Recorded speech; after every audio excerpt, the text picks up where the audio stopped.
Hello everyone, नमस्कार। आप सभी का स्वागत। पिछले कुछ दिनों से काफ़ी व्यस्तता होने के कारण इस चैनल पर आपको वीडियोस नहीं मिल पा रही थी। अब हम कोशिश करेंगे कि आपको वीकली वीडियोस मैं इस पर प्रोवाइड करवाऊं। तो आज का हमारा टॉपिक रहेगा ग्लोबल हंगर इंडेक्स 2020, वैश्विक भूखमरी सूचकांक 2020, जो अभी थोड़े दिन 5-10 दिन पहले ही जारी किया गया है। तो हम इसके बारे में जानेंगे कि हमारी भारत की क्या कंडीशन है इसमें और ये भूखमरी सूचकांक होता क्या है, ठीक है, और इसे जारी कौन करता है। ठीक है, चलिए हम इस लेक्चर को शुरू करते हैं। सबसे पहले जानिए कि भूखमरी सूचकांक जारी कौन करता है। ग्लोबल हंगर इंडेक्स, यानी कि इसको इंग्लिश में कहते हैं GHIB, इसको शॉर्ट फॉर्म में हम कह सकते हैं, यानी कि global hunger index.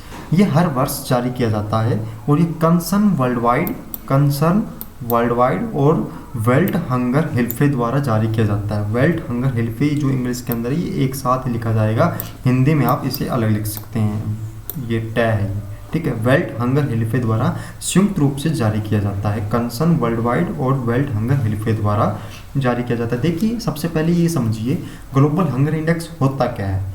Global hunger index क्या होता है स्टूडेंट्स?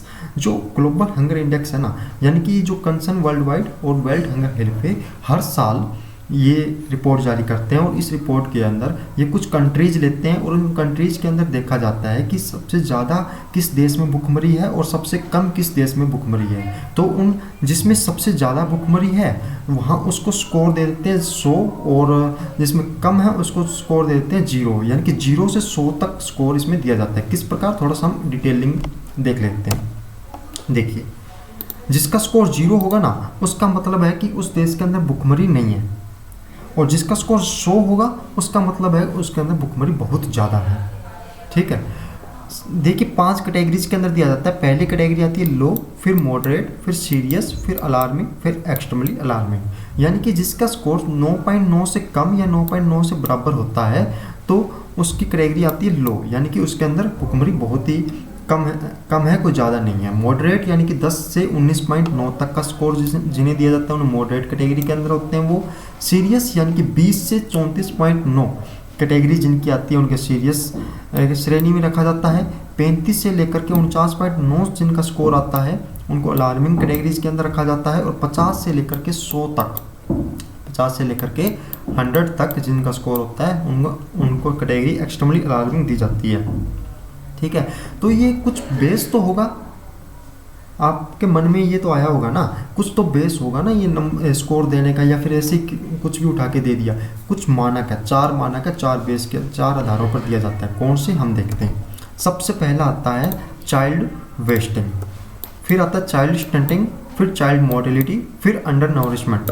ठीक है, तो चाइल्ड वेस्टिंग का मतलब होता है कि जो बच्चे की जो लंबाई है उसके रेशियो में उसका वजन कम होना। चाइल्ड स्टंटिंग का मतलब होता है कि जो एज है बच्चे की, जो एज है उससे कम उसकी लंबाई होना, एज के रेशियो के हिसाब से उसकी लंबाई कम होना। मोर्टेलिटी यानी कि बाल मृत्यु दर, और अंडर नरिशमेंट यानी कि अल्प पोषण। इन 4 आधारों पर यह स्कोर दिया जाता है। और जिनका स्कोर 0 होगा यानी कि उनकी भूखमरी बहुत ही कम है या फिर है ही नहीं, और जिनका 100 होगा, 100 होगा, उनमें भूखमरी बहुत ज़्यादा है। तो हम भारत की स्थिति जान लेते हैं कि भारत की क्या स्थिति है। देखिए, इस बार 107 देश 107, ठीक है, 107 कंट्रीज की सूची जारी की गई है, जिसमें से भारत 94वें स्थान पर है, 94th पायदान पर है भारत। आप देख लीजिए 94th, और इसको स्कोर क्या मिला है, 27.2 स्कोर मिला, 27.2, यानी कि ये सीरियस श्रेणी में आता है। हमारा इंडिया जो है इस बार की जो रिपोर्ट है उसके आधार पर ये सीरियस श्रेणी में शामिल है। और सीरियस श्रेणी यानी कि जिनका स्कोर आपको मैंने बताया था 20 से 34.9 तक है। और किन आधारों पर दिया जाता है, ये 4 आधार देखे गए हैं, चाइल्ड वेस्टिंग, स्टंटिंग, मोर्टेलिटी और अंडर नरिशमेंट। ठीक है, चलिए आगे बढ़ें। रिपोर्ट के मुताबिक इस साल इस रिपोर्ट के मुताबिक 14%, इंडिया की 14% जनसंख्या, 14% पॉपुलेशन अल्प पोषित है, यानी कि अंडर नरिशमेंट है। ये थोड़ी स्पेलिंग मिस्टेक होगी यहाँ पे, अंडर नरिशमेंट है। ठीक है, और भारत में बच्चों का जो स्टंटिंग रेट है, जो यानी कि उम्र के हिसाब से उनकी जो लंबाई, तो वो 37.4% है। देखिए, भारत है, बांग्लादेश है, पाकिस्तान है, जो ये कंट्रीज है ना, इनके अंदर जिन घरों में ज़्यादा गरीबी होती है या फिर जिन बच्चों के माता पिता ज़्यादा पढ़े हुए नहीं हैं, निम्न स्तर है पढ़ाई का, ठीक है, वहाँ पर स्टंटिंग रेट बहुत ही कम होती है। ठीक है, ओके, उसके बाद आगे हम बढ़े अच्छा कुछ और बातें जान लेते हैं इसके अंदर। पाकिस्तान देखिए, पाकिस्तान की पोजीशन आई है 88वीं और हमारी पोजीशन क्या आई है 94, 94th, ठीक है। और पाकिस्तान की 88वीं पोजीशन है और उसका स्कोर है 24.6। बांग्लादेश की 75वीं पोजीशन है, स्कोर आया 20.4। नेपाल की 73वीं पोजीशन है, ठीक है। यानी कि पाकिस्तान, बांग्लादेश, नेपाल, इंडोनेशिया, ये देश है ना हमारे से यानी कि भारत से बेहतर है। इन देशों की स्थिति भारत से बेहतर है, अच्छी है। ओके, अच्छा कुल सिर्फ 13 ही ऐसे कंट्रीज हैं जिनकी स्थिति भारत से भी दयनीय है, यानी कि जिसकी रवांडा हो गया, नाइजीरिया हो गया, ठीक है, और अफ़गानिस्तान हो गया। इस तरह कुछ 13 कंट्रीज हैं जिनकी यानी कि जो 95 नंबर से लेकर के 107 नंबर तक हैं।